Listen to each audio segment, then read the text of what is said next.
welcome to another episode of our live stream, My Journey to the Trinity. My name is Hussein.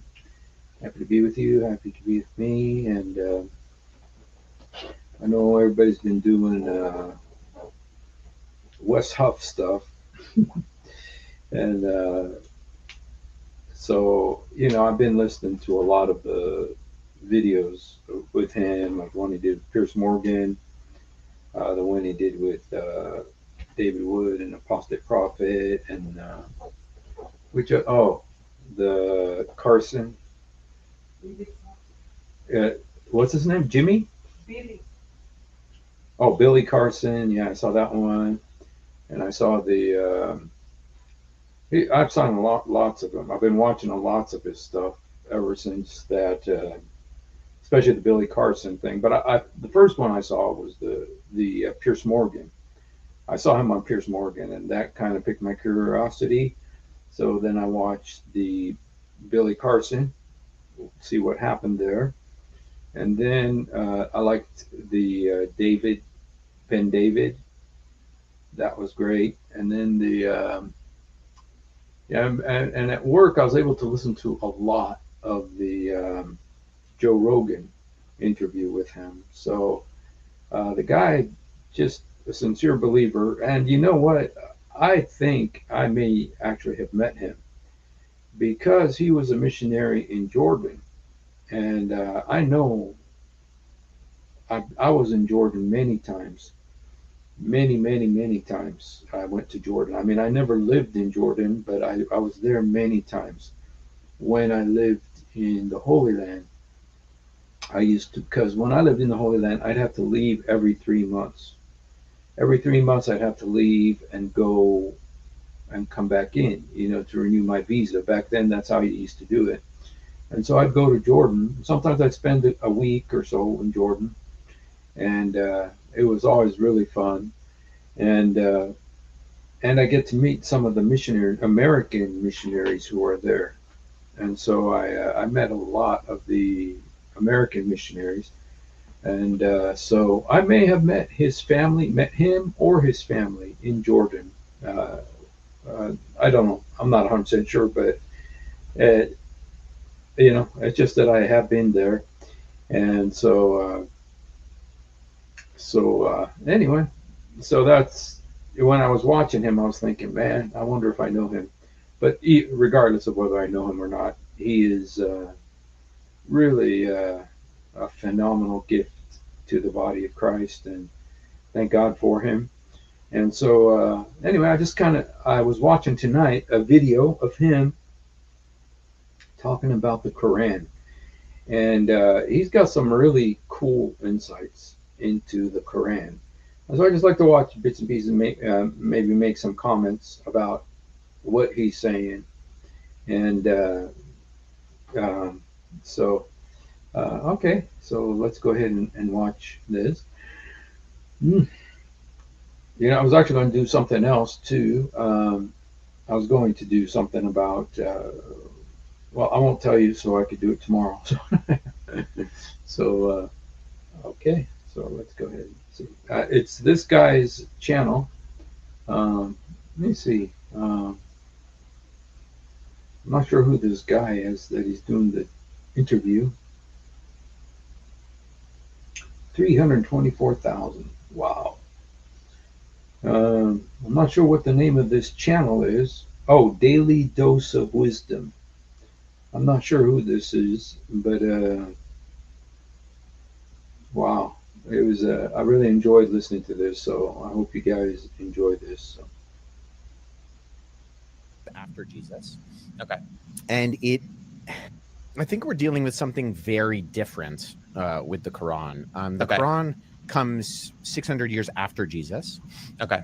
And it comes in a time frame where, so the Bible is 66 books written over a period of 1,600 years on 3 different continents by close to 40 different authors in 3 different languages. The Quran is one book. It comes in one language, Hijazi script Arabic. It comes from one location, the Arabian Peninsula. And it appears, at least if we're taking the traditional narrative. You mispronounced. You know what? I'm never going to be able to correct Wes Huff on facts or on theology or on textual criticism or I mean, archaeology type stuff and or biblical or theology. I'll never be able to correct him on that. But I actually am able to correct him on one thing he just said wrong. He said Hajiza Arabic. It's Hijazi Arabic. So anyway, so yes, you guys, I corrected Wes Huff. So that's probably the only time I'll ever do that. But um, to have one author. If we're talking about, if we want to give kind of credence to the traditional Islamic narrative with Muhammad, I think part of the problem, though, is that the Quran has very little awareness of what's actually going on in the Old and the New Testament. wow, what an observation. The Quran has very little uh, knowledge of what's going on in the Old or New Testament. And I just wanted to show you that, like just a couple of the stories. Um, how many times is the story of the Exodus in the Quran? Okay. Um, okay. Shoot. I don't have. Yeah, no, I'm not finding it here, but you know, it's that the story of the splitting of the Red Sea in the Quran is repeated, I believe, um, around 27 times. And it's very little. It's not like you were getting this huge amount of knowledge in, um, from these different um, um, tellings of it. Sometimes they're even contradictory. For instance, like the story of Moses crossing the Red Sea and Pharaoh chasing him. In one case, it'll say um, like in one case it'll say Pharaoh drowned. In another case, it'll say Pharaoh didn't drown. He was saved. And then so in typical Quranic form, Muhammad, you'll find one time it'll say there were 4 people, 9 people on the ark, or 8 people on the ark, and then you say one of Noah's sons drowned, and so you have the same story told over and over and over and over and over and over. The biggest story is the Exodus. The Exodus is told so many times in the Quran, and it repeated in so many times, and so so you're not going to get any new knowledge. The Quran says that it is a perfectly detailed book. Well, it's not. It's not perfectly detailed, and you're not going to get any new knowledge. And quite often there's actual errors, in the tellings.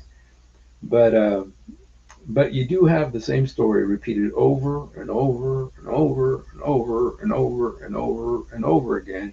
And when you consider that most of the Quran, I mean, the Quran is almost the size of the 4 Gospels. If you put the 4 Gospels together, that's about how long the Quran is. And so it's a very small book, and yet there's very little information in it, especially about the biblical text. And so I was really interested when I heard him say that. So, I mean, I see no indication that the author of the Quran had read any of the Old or the New Testament. he hadn't read any. And when you consider how many sources Muhammad did use, and he didn't use the sources, stuff he heard. They never called him the reader. The Quran even says that. It says that people used to call him the ear. He would hear stuff and then the next day put it in the Quran. He was called the ear. Even Allah says that in the Quran. He says that people call you the ear, because you just hear stuff and then you put it in the Quran. Okay, so he didn't read the Bible. I mean, he was supposedly illiterate, but so when you just hear stuff, then things are a little bit, you know, very susceptible to errors. And anyway, he does such a good job of telling this. I won't steal his thunder here. So I mean, the Muhammad is said traditionally in the Islamic narrative to have been illiterate, and even if he was literate, it's not entirely clear whether the older New Testaments would have been translated into Arabic in a way that he would have been able to get the information from anyways in his time. okay, now this is a very legitimate criticism here of um, a legitimate criticism um, of the church, uh, in that there was no Arabic Bible. There was no Bible in the Arabic language. Um, let me see. When was the first Arabic language Bible? Okay. Now there was Coptic. Okay. It says the earliest surviving Arabic Bible texts date from the 9th century. So that would have been like 300 years. Um, 300 years um, after Muhammad. So it's very likely that um, there was no Arabic Bible in the time of Muhammad. There may be Aramaic, Hebrew, Greek, different languages. Coptic for sure. Syrian, Assyrian, not Arabic, which is Syrian. Um, so there were many languages, but Arabic, the Bible was not yet translated into Arabic, which is sad, because who knows if that would have prevented, if there was an Arabic Bible in the time of Muhammad, maybe it could have prevented the coming of Muhammad and the Quran and Islam. It could have prevented it if there was an Arabic Bible, but there was no Arabic Bible yet, which is an oversight, maybe a mistake that the Christians made, that they did not translate the Bible into Arabic yet. Now I know there's Waraka bin Nofal, and he was, I believe, in the process of translating the Gospel of Matthew into Arabic. Um, but I'm not sure how much he did, So. However, the traditional narrative ascribes Muhammad as being a 7th century Arab caravaner. And so, what we get within the narratives of the Quran are things that are floating around orally by Christians and Jews and Zoroastrians that are kind of adjacent to the stories that we find within the said scriptures of those religious worldviews. And I think that's exactly what we draw out when we analyze the data of the stories of, say, Abraham or Moses or David or Jesus or Mary or John the Baptist in the Quran. What you're getting is kind of sifted through oral stories, mostly that are folk tales about these individuals.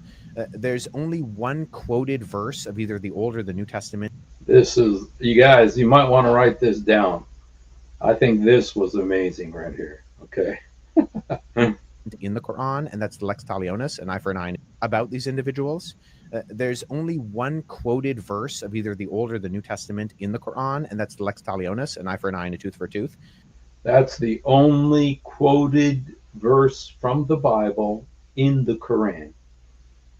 The only quoted verse from the Bible in the Quran is an eye for an eye and a tooth for a tooth.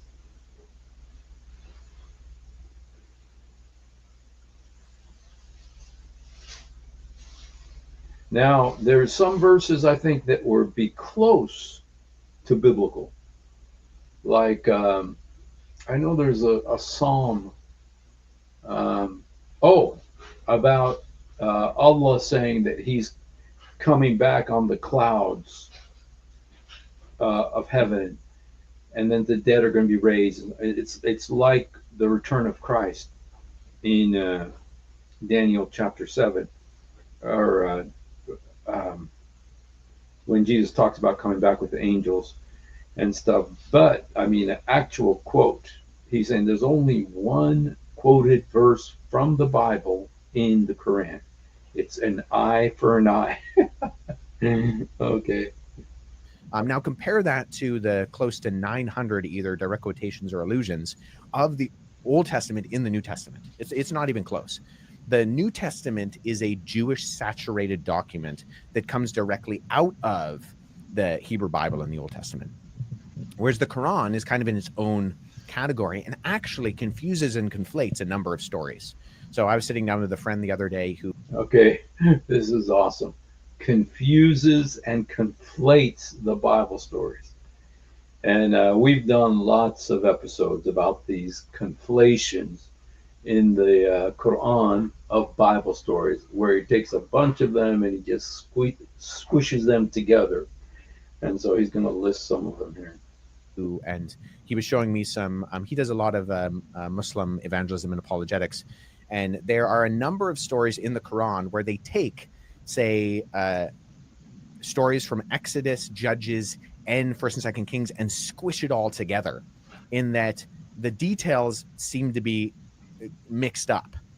And if you know the Bible stories, you start reading and you go, wait a minute, that's the wrong guy being told to go down and collect water. And if his army, laps the water up like a dog, then do a certain things with that group. And then if they use their hands to cup the water into their mouth, then do something else with that group. Right? That's the story of Gideon.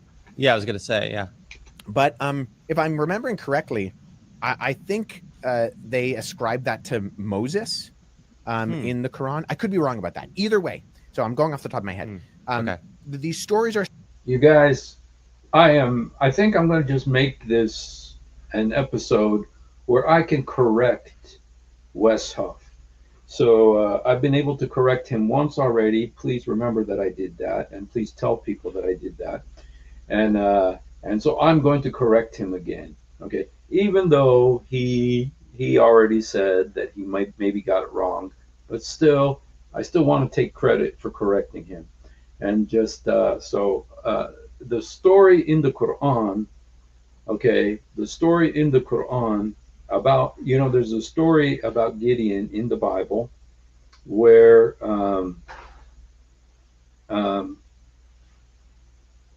the story in the Bible, in the book of Judges, where God chooses Gideon, tells him to go fight the Ammonites or Moabites, I'm not sure which one, and he tells Gideon to take a bunch of men with him, and 10,000 men come.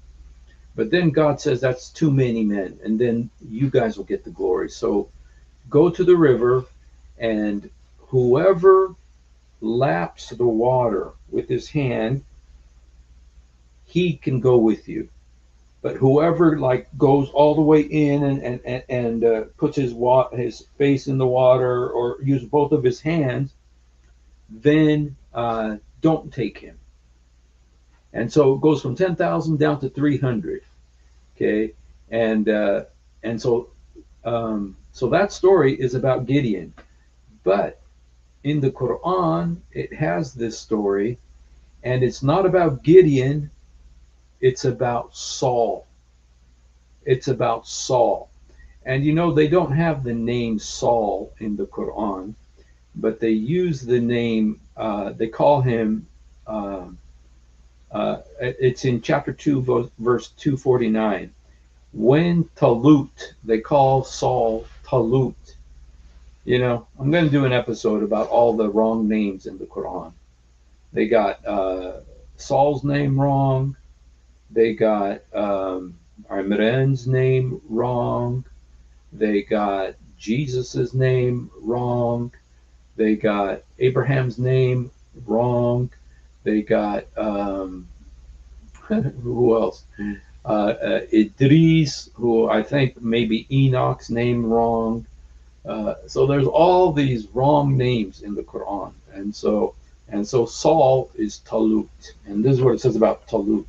It says, when Talut set out with his forces, he said to them, God will test you with the river. Anyone who drinks from it will not belong with me, but whoever refrains from tasting it will belong with me. If he scoops up just one handful, he will be excused. But they all drank deep except a few. Okay, and so the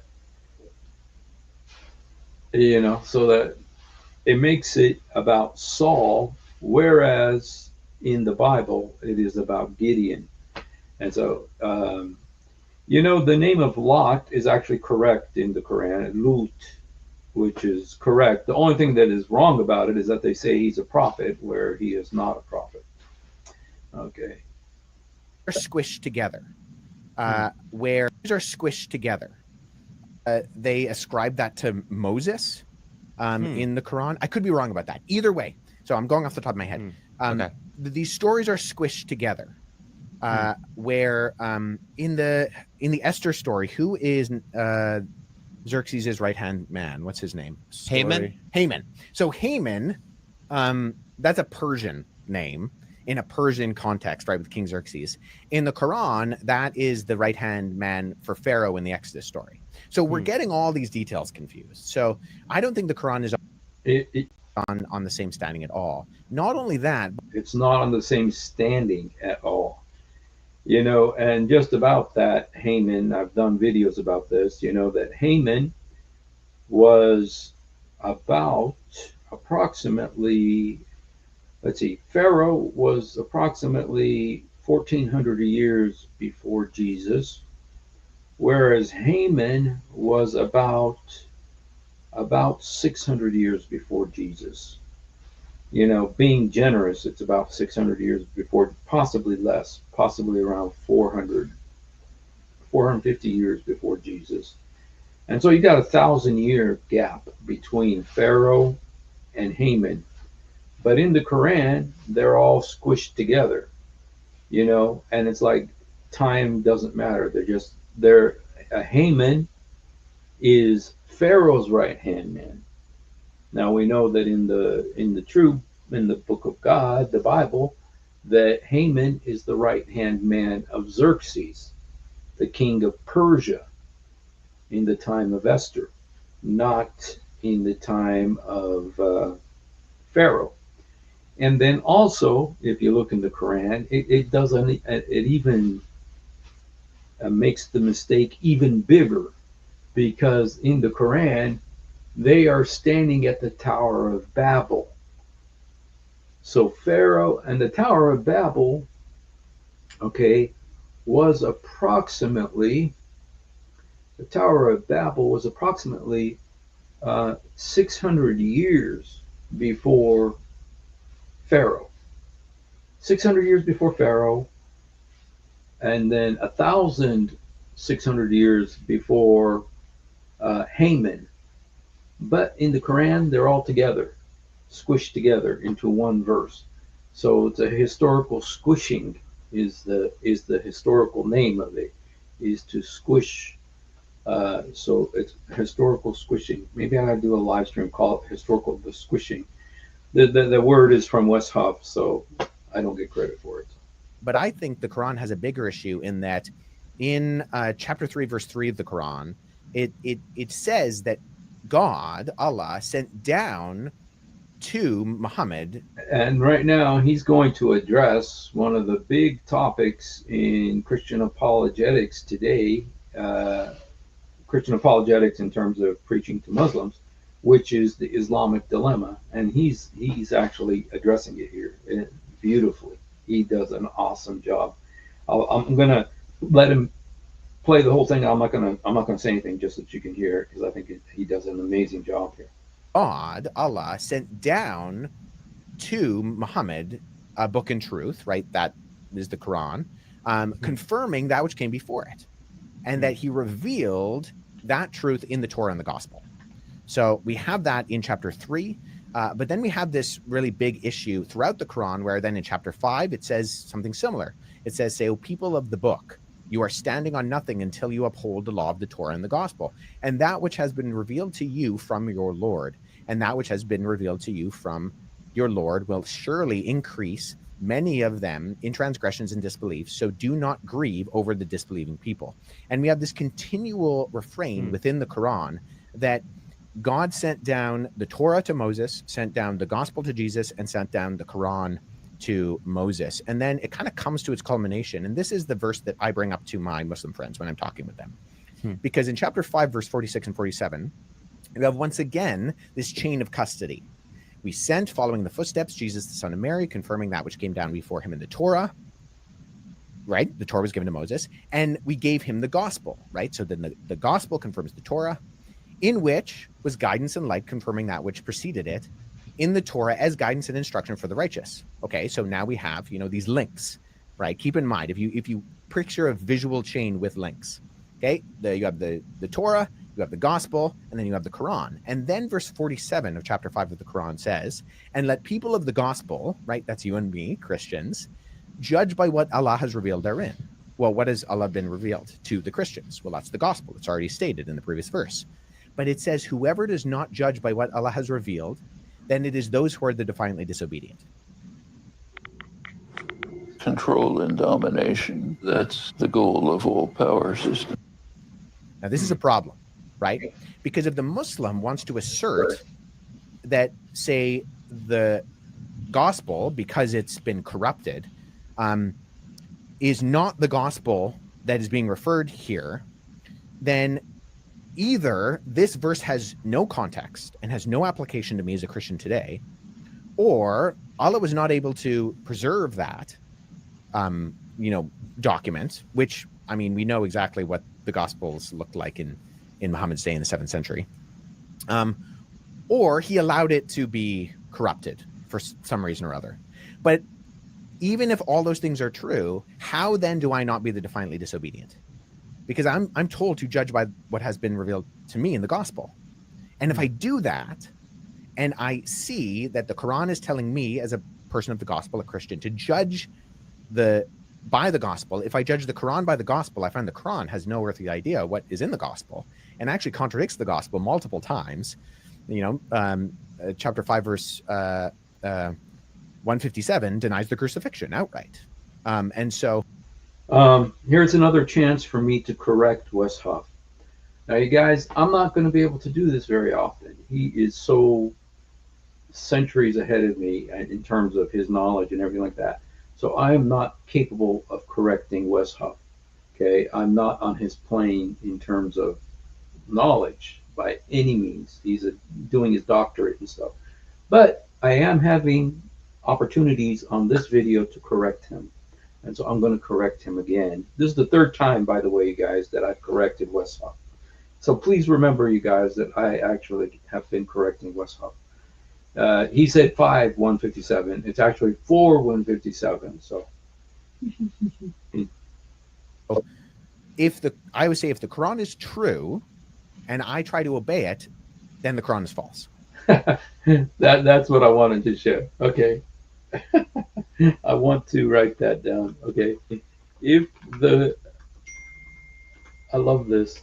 If the Quran is true and I try to obey it, then the Quran is false. That's the Islamic dilemma in one sentence. That's right there. If the Quran is true and I try to obey it, then the Quran is false. When I heard that, I said, dang, that is put so succinctly. That is the Islamic dilemma in how many words? 1, 2, 3, 4, 5, 6, 7, 8, 9, 10, 11, 12, 13, 14, 15, 16. There's the Islamic dilemma in 16 words. if the Quran is true and I try to obey it, then the Quran is false. Wow. That, you guys, I mean, that is so perfect. That just says it so perfectly. Let me just say it again. If the Quran is true and I try to obey it, then the Quran is false. Perfect. Perfect. Dang. Amazing. So anyway, that right there, when I heard that, I said, dude, I got to do a live stream about this guy. That was the main reason I'm doing this live stream, is because of that line right there. Because that, there's so many people talking about the Islamic dilemma right now, and he just crunched it into 16 words right there and just said it so perfect.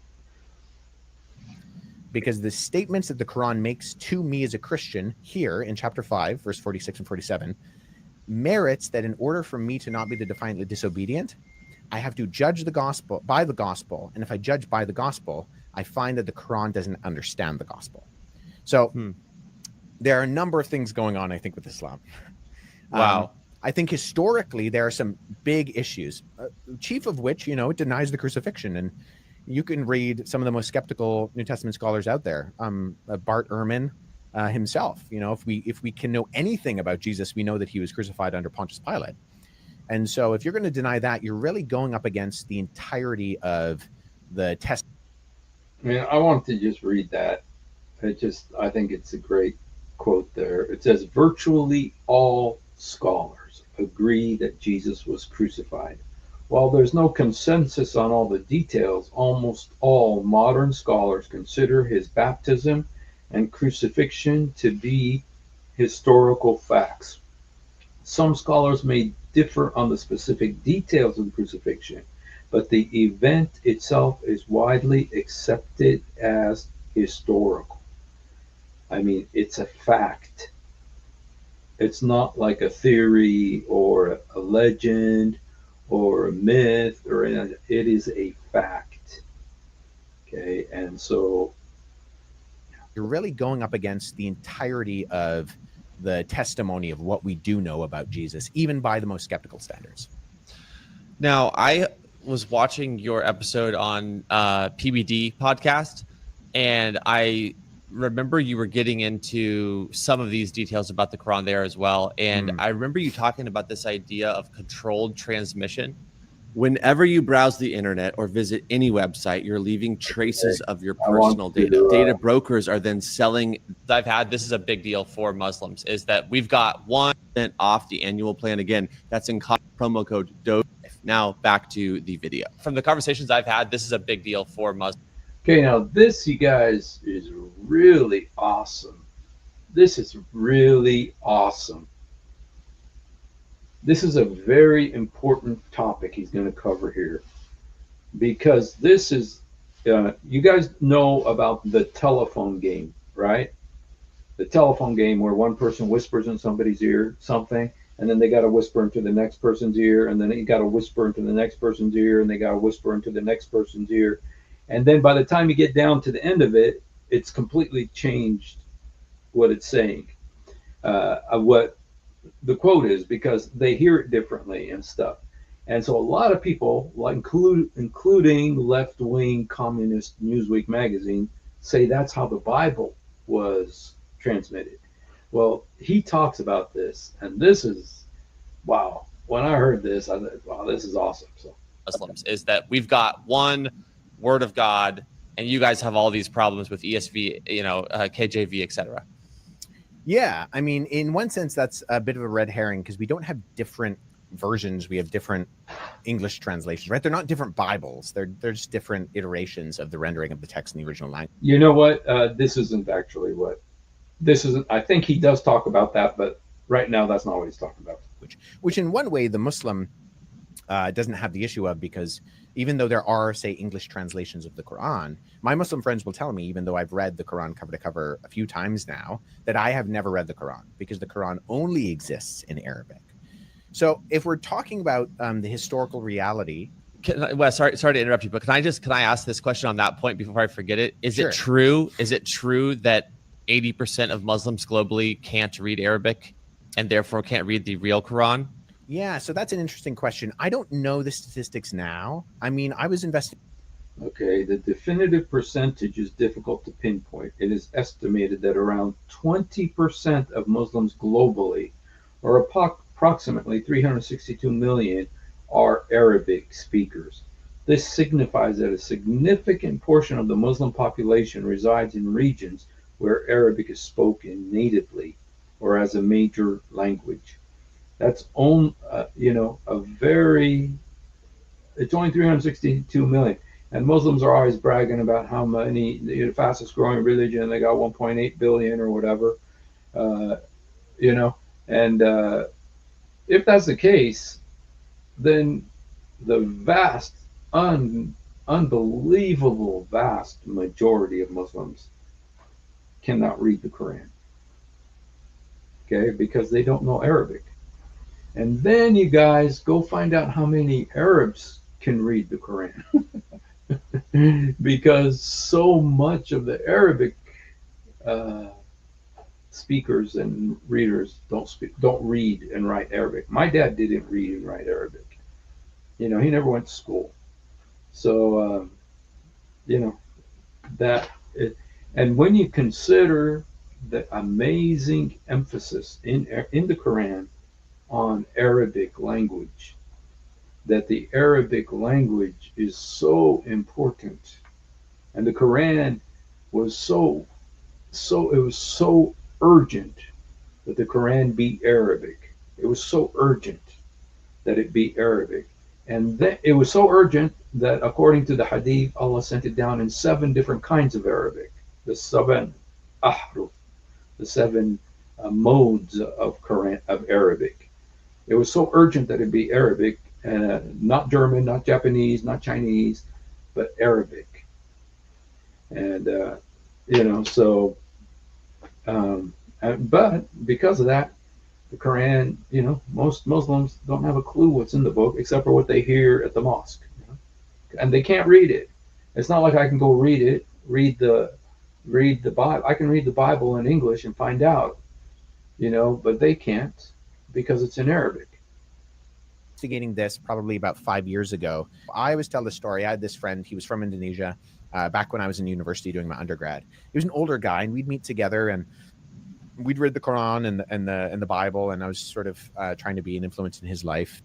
I just want to say, Mas al-Malu, that yes, the Quran is a frontal attack against the deity of Christ. It is a frontal attack, full-on attack on the deity of Christ. No one gets as much misrepresentation in the Quran as Jesus does. No one.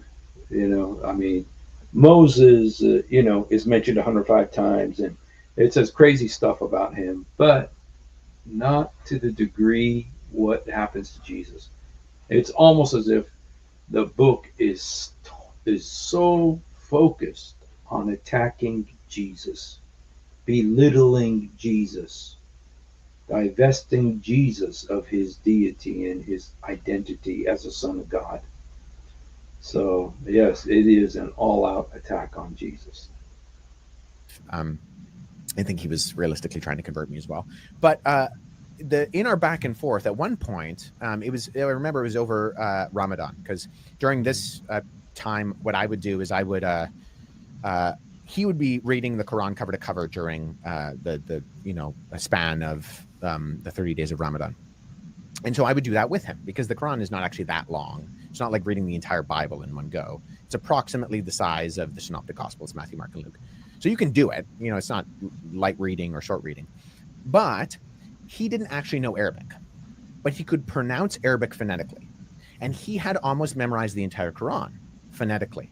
And he said to me, Wes, I love Islam. I love the daily prayers. I love fasting during Ramadan. I love reciting the Quran. And one day I would like to get a translation in my own language so I know what it says. saya akan cayan dia wala kemi jaga jam. And to him, it was less about the content of the Quran. And I'd like to get a translation in my own language so I know what it says. And so he, you know, he could recite it, he could say it, he could read it, but he didn't know what it means. I've got videos. Of Muslims who recite the Quran in perfect diction. I mean, they got the diction perfect. They sound like an Arab sheikh, but they don't have a clue what it means. To him, it was less about the content of the Quran and more kind of this devotional aspect of memorizing it phonetically and praying it. Mm-hmm. So at least for him, he didn't know Arabic at all. He spoke English and he spoke Indonesian. And so I think that's, I don't want to hypothesize about how true that is for how many Muslims, but I think if you were actually to go around the world and ask, it might be true for a shocking amount of people who adhere to the Islamic faith. Okay, and I got you on a side trail there, but I was curious about that. We were going to go into I guess the primary question I was asking about the Quran. Yeah. So the free transmission versus the control transmission. Yes. So, hello. I don't know what your name is because I don't read, but if you want to come on, what? You know what? I actually know somebody who was tied to a tree by Muslims when he became a Christian, you know, because that's what Muhammad taught people to do, is to torture people who leave Islam. So he's a friend of mine, and he was tied to a tree in I think Tunisia. Yeah. To this person, I don't know what your name is, but you obviously know English. So why don't you come up? Here's a link. Come up and let's talk about Muhammad. Let's talk about your God, and you know, let's talk about Jesus. Let's talk about Isa. Here's the link. You guys, the link is for this guy right here. Let's see if he'll come on. He's a blasphemer. He's a blasphemer, but if he wants to come on. Oh, okay. Thank you. Okay. All right. Yeah, I don't know. I think it's Hindu or Pakistani or something. Urdu. You know, so if I think it might be Pakistani. Yeah. So if you want to come on, is it a Tamil or Telugu sandwich?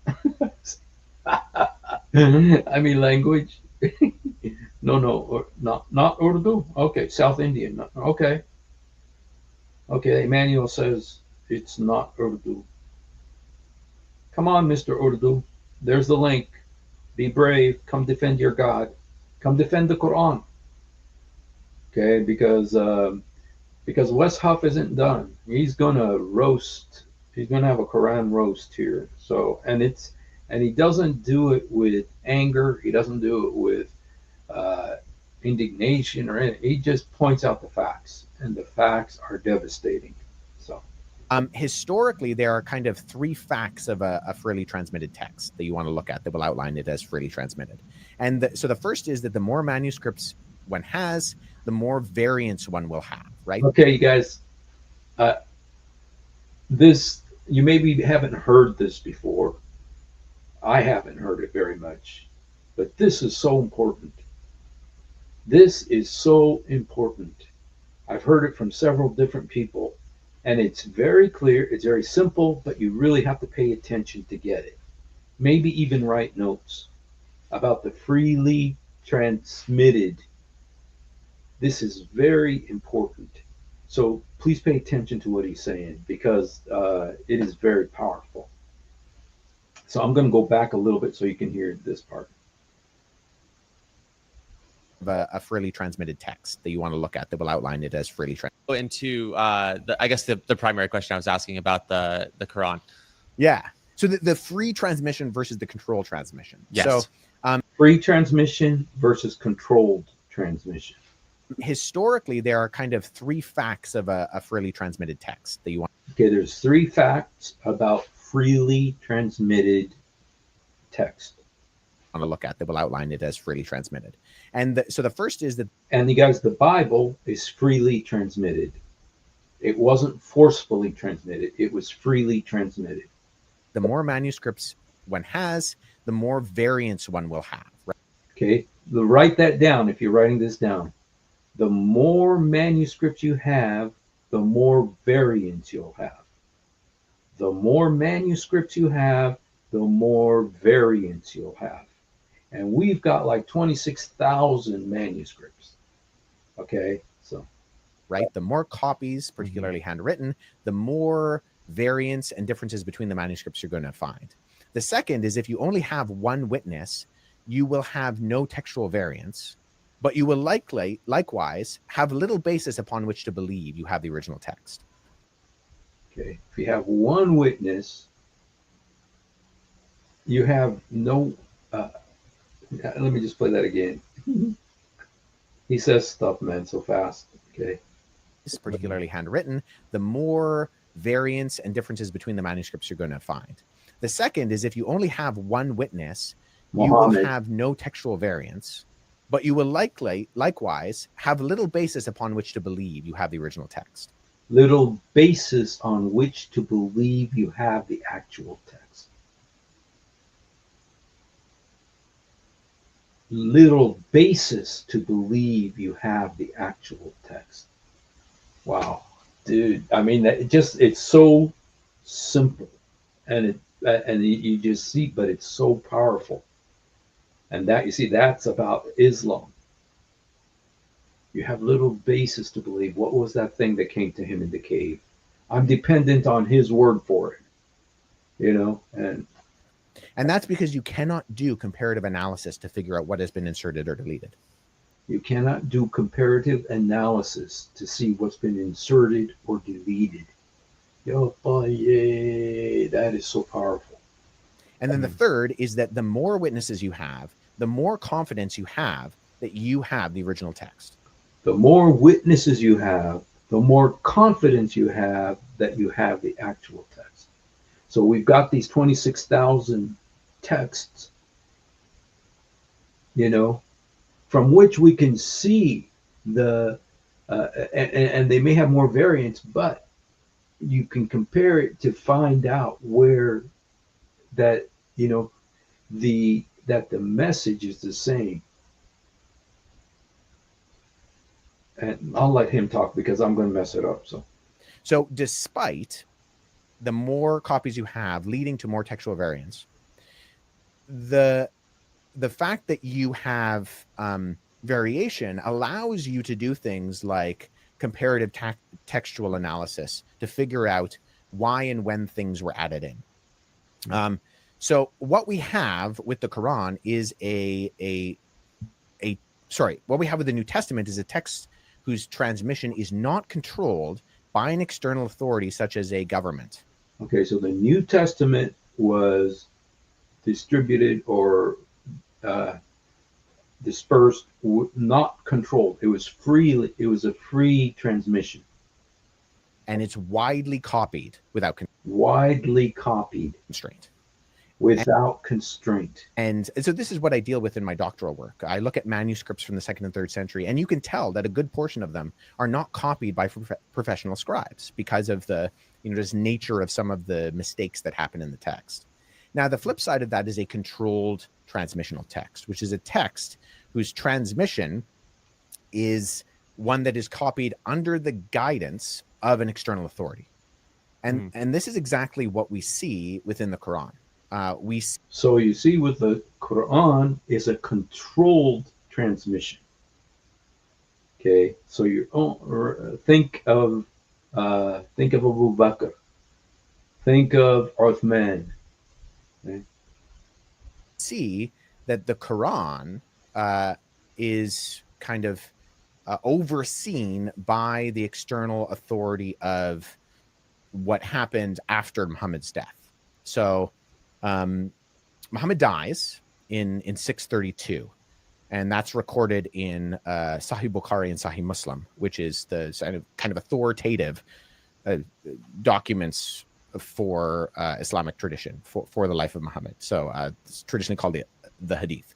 So Muhammad dies 632, and then right after that, you have a number of battles that take place between the Arabs and the Muslims. And this time is called the Wars of the Apostasy. Now, it's been hypothesized that part of that is because some of these tribes that were forcibly converted by Muhammad find out that Muhammad is dead, and they go, well, we actually never converted to begin with, and so we're not Muslims anymore. And so the Muslims who are taking over from Muhammad say that's not going to fly, and they go out and they try to reconvert people. And this period of time is known as the Wars of the Apostasy.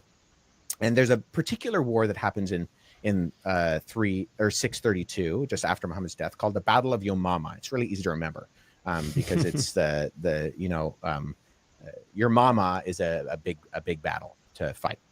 And so at the Battle of Yomama, you have a number of individuals who die, like a significant number of individuals who die who had memorized the Quran, because at this point the Quran was oral, it was not written. And so the word Quran means, if I'm remembering correctly, it means like written down, right? Sorry. The word Quran means recitation. Yeah, you're right. Yeah, thank you. And so there was this group of people. By the way, you guys, I was not wanting to correct Wes Huff again, when he said that, but I was going to say recitation, but I did not say it because I'm trying not to show off. Okay. But I did think it. So I won't consider that as a correct, like I corrected Wes Huff a fourth time. Okay. So, but I was going to say that. So, but he got it right. So anyway, so I won't take credit for it. People who had memorized the Quran, who were known as the Qurra, right? Same sort of linguistic root in the word. They had memorized the recitation. And so a number of these key Qurra had died at the Battle of Yamama. And so the leader who had succeeded Muhammad at this time was a guy named Abu Bakr. And Abu Bakr had people come to him and say that, this is going to be an issue after the Battle of Yamama. And so the Hadith actually say that a number of Quranic verses had been written on palm stalks and white stones and camel bones. And so they had written down or smooth rocks, pieces of parchment, and camel bones. And so there were a number of verses of the Quran, but they realized that there was some differentiation in the recitations. And so that takes place, and that starts the process by Abu Bakr to codify, collect the different recitations and write them down. However, that doesn't kind of come to its entire fruition until I believe it's 650 to 656 with Uthman. So Uthman succeeds Abu Bakr. And okay, now I'm not trying to correct him here, but it's just that there's the issue of there was a collected Quran that was made by Zayd ibn Thabit and then given to Hafsa, and she put it under her bed for 20 years until Uthman asked for it so he could use it to write his Quran. And he finishes this process. And I believe it's because they came to Uthman, and the phrase that was used, which I think I quoted to Patrick Bet David, was save this nation before they differ about the book, like the Jews and Christians before us. I'm just going to come back here for a second. I don't know where our Muslim friend is. There was a Muslim in here, and I just, where did he go? Be brave, my friend. If you believe, here it is. Light book. He's referring to dark book of. Hey, light book. We'll just call you Light Book. Mr. Light Book, where are you? Come on. We want you. Come on. Where is he? I don't see his. I don't see his. I don't see his. Oh, there he is. Light book. Come on.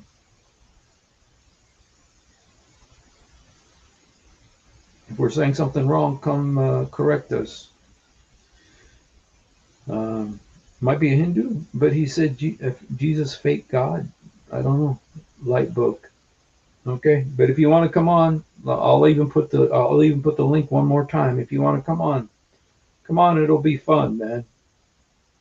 It'll be fun. Even if you don't know that much, we could still have some fun. And so, in order to standardize things and make sure there's no disagreements, Uthman collects all the different writing down of the Qurans that he can find that happened under individuals like Abu Bakr, and then he standardizes the text and he destroys all the other variations. So this is a controlled transmission of the Quran, right? Instead of there being variants and variations and different textual traditions, you just develop one and you destroy all the others. Now, this isn't to say that there aren't other types of Qurans. There actually are other types of Qurans. There's the Hafs and the Warsh Quran traditions. So the Hafs, I believe, is 97% of Muslims who are reading the Quran around the world are reading a Hafs printing. And about 3% of Muslims around the world, I think mainly in North Africa, are reading a Warsh printing of the Quran.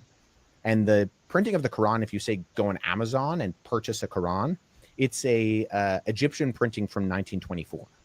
And it's not a scholarly one. It was just like kind of the standardized one. So you have kind of two layers of standardization in the controlled transmission of the text. You have the original one that happened back in the 7th century under Uthman, the Uthmanic revision or ascension.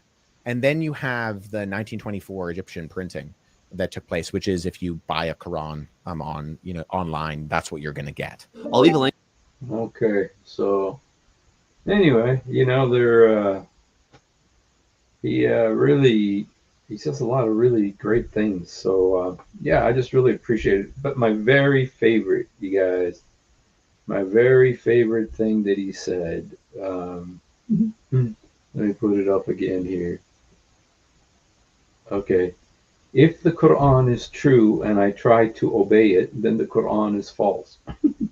If the Quran is true and I try to obey it, then the Quran is false. So that was a great quote, man.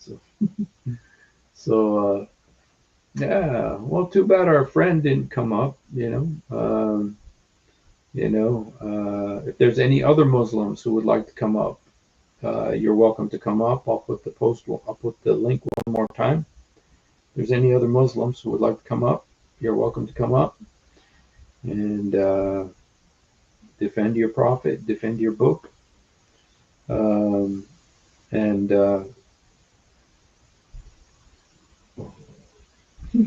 customers, like CP says. Yeah. And he talked about, I guess I could try to show, you know what? I really can't. This guy is so far ahead of me that I don't, he's so knowledgeable. And he's got, of course, he's got his doctorate and stuff he's working on, and knowledge of all those manuscripts and everything like that, And so it is just amazing. But let me just tell you that one thing that he talks about. Now,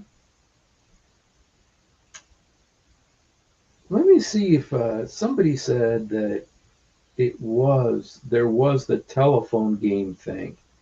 Let me just see if I could find that, because that's really was amazing. Let me just see. I heard it was over here about the 7. That in order for me to not be the defiant disobedient, I have to judge the gospel by the gospel. And if I judge by the gospel, I find that the Quran doesn't understand the gospel. So there are a number of things going on, I think, with Islam. Wow. I think historically there are some big issues, chief of which, it denies the crucifixion. And you can read some of the most skeptical New Testament scholars out there. Bart Ehrman himself. If we can know anything about Jesus, we know that he was crucified under Pontius Pilate. And so if you're going to deny that, you're really going up against the entirety of the testimony of what we do know about Jesus, even by the most skeptical standards. Now, I was watching your episode on PBD podcast, and Okay. All right. So, okay, our brother sent us. Okay, it's in a different. Let me see what this is called. Okay.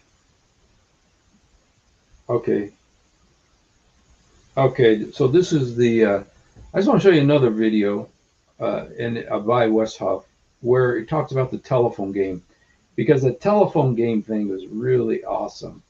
What is the name of that video? Truth about early Christianity. Okay.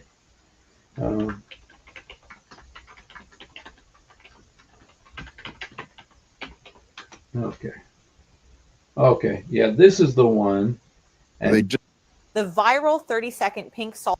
Okay, let me just show you this. Just because I wanted to talk a little bit about the telephone game thing, because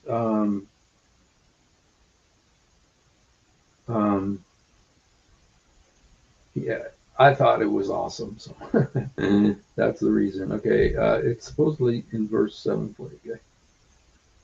Okay.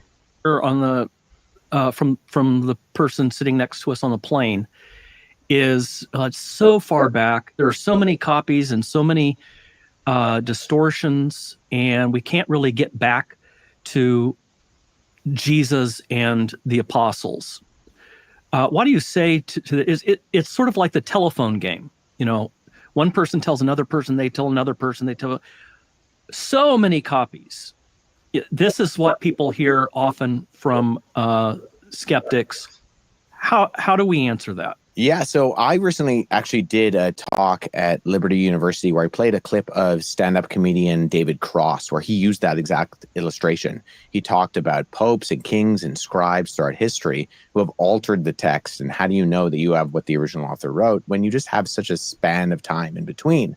And I kind of retorted at the end of playing this clip of him that if you get your history from a comedian, don't be surprised when it turns out to be a joke. But, we hear these narratives, and I think what they miss is just the complexity that happens in what Dr. Wallace was just describing. The telephone game assumes a single line of transmission, right? You whisper into one person's ear. Okay, this is real important, guys. The single line of transmission. One person to the next person to the next person. There are rules. You have to say it once. You can't say it very loudly. Whereas if you look at the history of you have to say it once. You can't say it loudly. The transmission, the copies and the dissemination of something like the New Testament text, it's person's ear. There are rules. You have to say it once. You can't say it very loudly. Whereas if you look at the history of the transmission, the copies and the dissemination of something like the New Testament text, it's spread out all around. And we even have, multiple translations that we can use as kind of comparative analysis other than the Greek. And so it's not one line of transmission as much as it's multiple lines of transmission. That was the thing. Multiple lines of transmission. It's transmitted all over the world, and there's so many different copies, languages, and everything.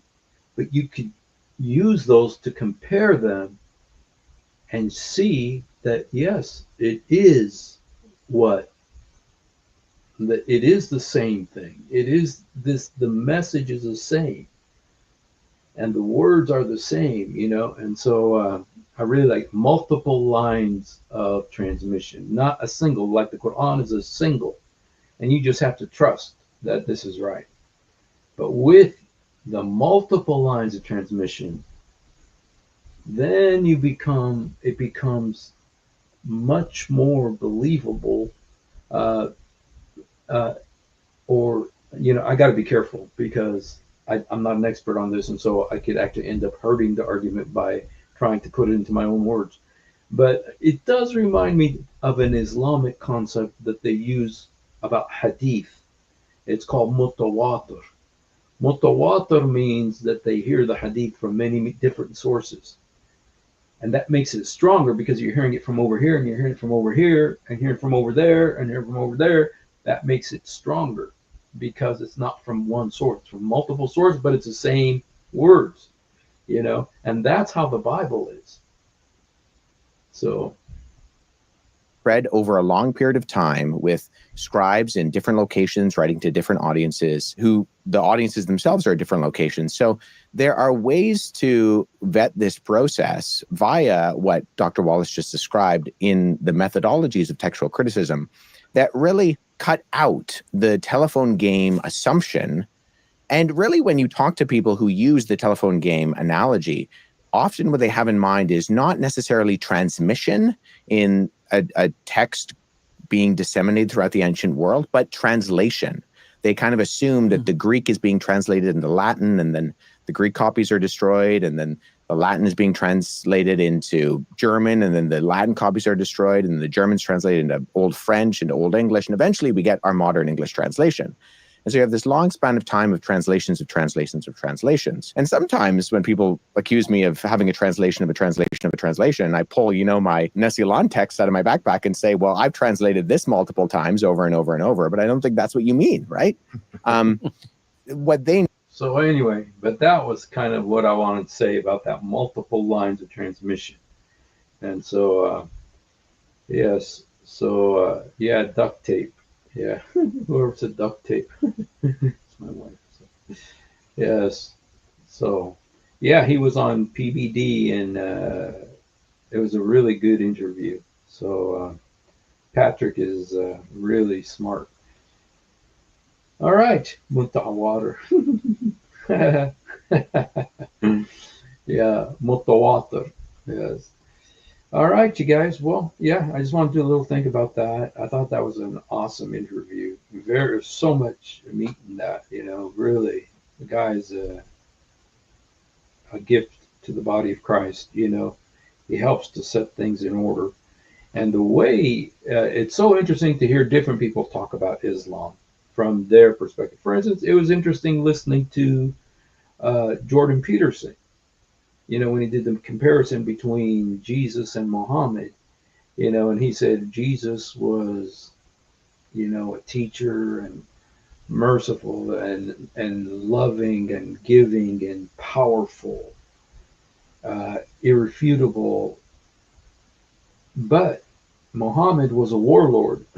It was so interesting to have his perspective on it.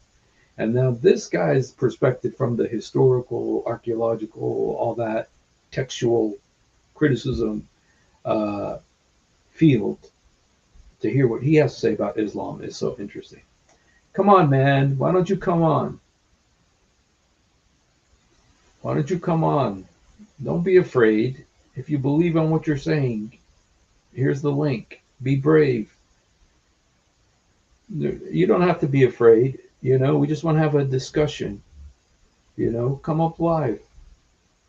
We've been waiting for you. Everybody's been waiting for you. We're already praying for you. We're already praying for you. So, why don't you come up and defend Muhammad? I got questions. I got questions about Isa. Let's talk about Isa. Okay? Don't be shy like Truth Defender. He's so shy. Nah, Sheikh Tarona update. You know what? When it comes, it's going to be devastating. I won't be surprised. And this time, Ali Dawa can, if he's not back in the hospital after everything that Ali Dawa said about him yesterday, But I'm just by the way, I'm just keeping an eye on Behind the Veils to see if they do anything else, because I'm expecting they're going to have a response to everything that Ali Dawa did yesterday. So let me just see. What's it called? Behind Veils? Behind the Veil. Behind Veils. They already, you know what? Even if they don't do anything else, Even if behind the veil doesn't do anything else, what they've done has been so unbelievable. It's been so amazing, exposing the truth. Let's go see if Ali Dawa has anything new. Oh, we'll be proud of it. We'll be proud of it. Okay. Okay. Pierce Morgan versus Israeli official lies. Okay. Pierce Morgan, man. I don't know what the heck is up with that guy, man. He wants to have uh, symmetry. He tries to show symmetry between Hamas and Israel. And so sometimes you shouldn't do that, you know. So Steve speaks in tongues too, by the way. Um, so anyway, so are you not going to come up, Mister True Light, whatever your name is? True Light. All right. He's so shy. All right. All right, you guys. Well, shoot. If no one's going to come up, then maybe we'll go ahead and call it a night. And let me see. Let me see.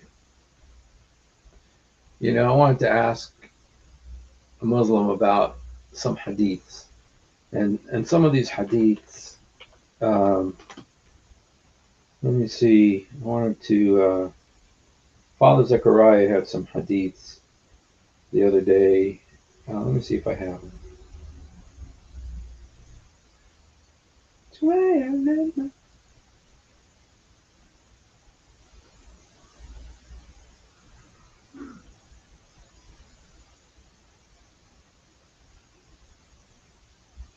Okay. Christian Prince was talking about this.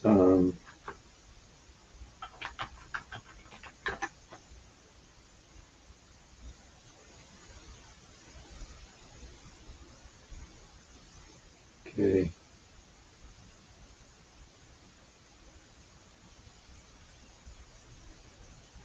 Okay.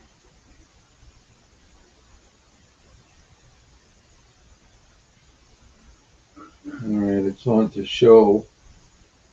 Um,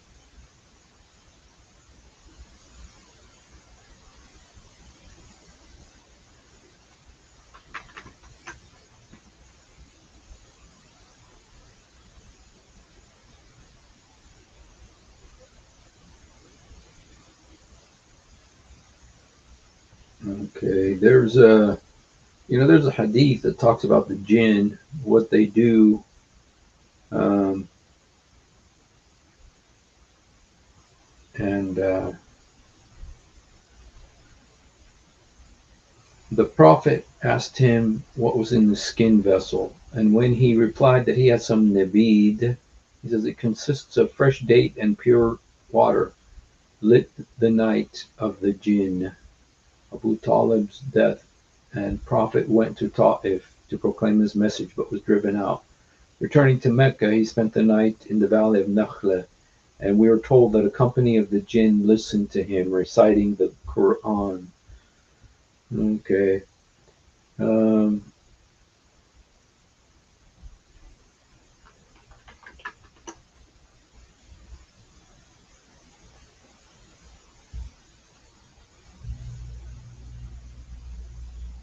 okay.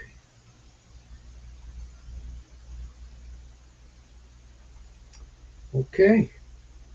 All right, you guys. Well, looks like our friend isn't going to come up. So, um, anyway, yes, Allah prays. 3 times the Quran says he prays. And I'll read. Tamila, bro. Come on. Oh, Tam, why don't you come on? Why don't you come on? If you believe what you're saying. I mean, it seems like your English is good enough. Maybe seems like your English is good. So why don't you come up and tell us what happened to Muhammad on the night of the jinn? Can you come tell us what the jinn did to Muhammad? Some people say it was jinn. Some people say it was al-zut. Al-zut. Do you know what the zut is? In fact, if you're from Pakistan, some people say that the zut were from Pakistan.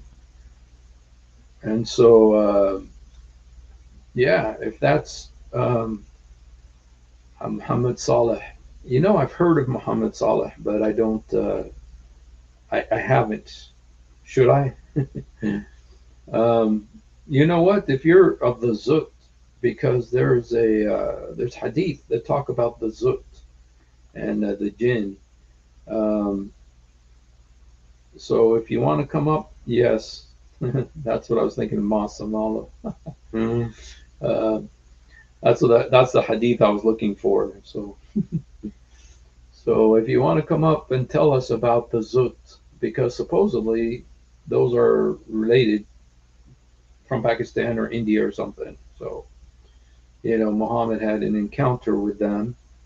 And even though I still tend to think that the Zut or it was jinns that were, they look like Zut, but that they were really jinns, that they were really demons. The only reason why I think that is because, hello, Corkonian. Welcome. I'm really worried about Ireland. Are you a Christian, Corkonian? Because I know there's a city called Cork. I read a book called Angela's Ashes, and they talk about a city called Cork in Ireland. uh, but I'm worried about Ireland. I'm worried about the Islamization. You know, because both Islam and Ireland like the color green, and that worries me. That's one melding of I hope doesn't happen. You know, so but shoot, what was I talking about? You know, I tend to think that it was demons that were riding on Muhammad that night. The reason I say that is because Muhammad knew what he was supposed to do to protect his guest. His guest was Abdullah bin Mas'ud. Abdullah bin Mas'ud went with him that night, and Muhammad drew like a circle around him. And he told him, stay inside the circle or else you will perish. Muhammad knew how to deal with these creatures. He had dealt with them before, apparently. And he knew that Abdullah bin Mas'ud was safe inside the circle. Now, I don't think if they were just regular humans that circle would have prevented them from attacking Abdullah bin Mas'ud. If they were as voracious, you know, as they were with Muhammad, they wanted another man, you know, and so that's why I don't think it was just men. I think it was demons, and Muhammad knew about them, knew how to control them. So I don't know what this guy is saying here. I hope it's not blasphemous. 2 days ago.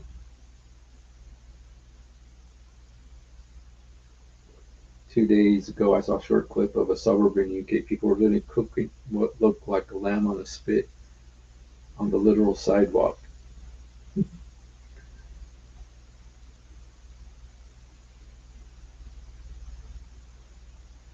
Oh, is that what he said?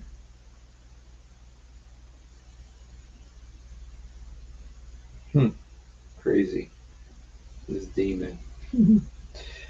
All right. Well, apparently our friend Light Book or Book Light, whatever, is a chicken. I thought that maybe. Oh, wow.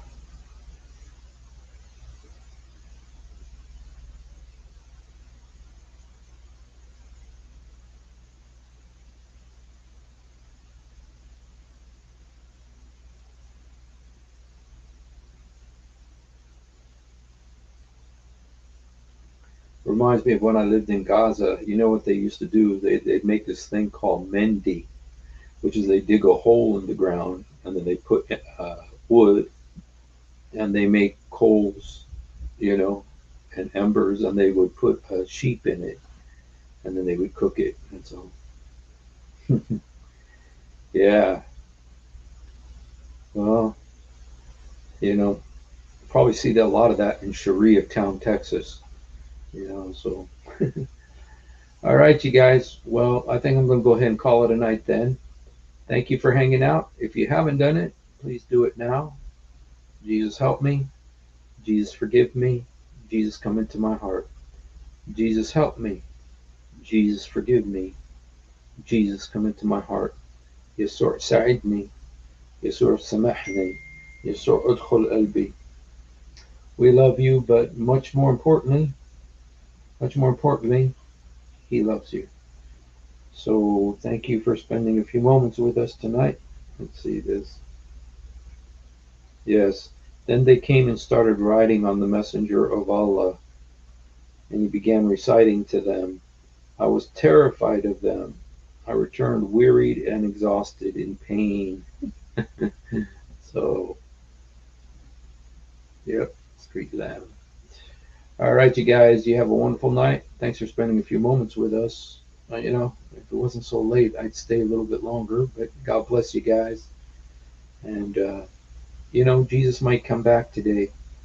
So today or tomorrow might be the day. Be ready.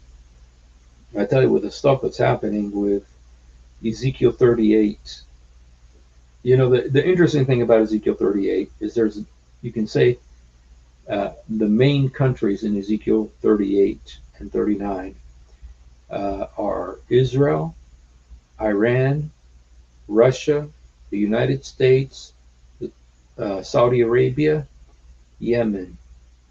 Those are the main countries involved. And then there's also Libya and Turkey. And, you know, Trump is talking about sending the Gazans to Libya. And so all of the pieces of this chessboard are on the chessboard, you guys. Yeah, and they are the main countries in the world right now in terms of their significance to what's going on. And so I think it's very prophetic that these countries are so much in the news. So, all right, you guys have a blessed night, and thanks for being with us.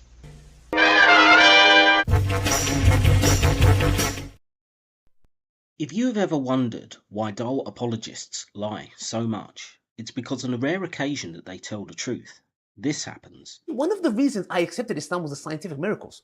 I'll be honest with you. And now we know that this whole scientific miracles was absolute nonsense. You're going to have to repeat that. That the standard narrative has holes in it. That's what I'm going to say.